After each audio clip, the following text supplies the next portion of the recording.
سلام ظهر گرم تابستونیتون بخیر باشه. بچه‌ها، من به عنوان کسی که سابقه کوچینگ معلم ها رو داشتم میخوام از امروز هر روز یه نکته کوتاه برای رشد حرفه‌ای معلم ها باهاتون به اشتراک بذارم. نکته امروز قرار نیست همه چیز را بلد باشم.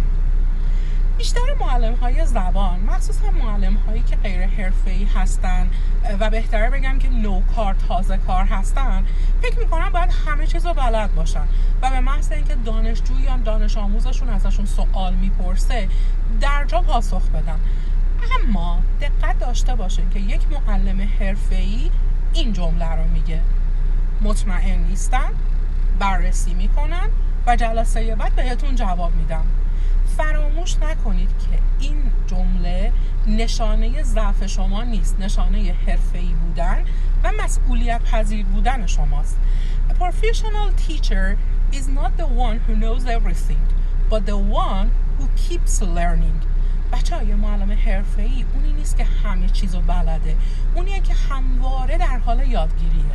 So, let's learn, grow and teach better together.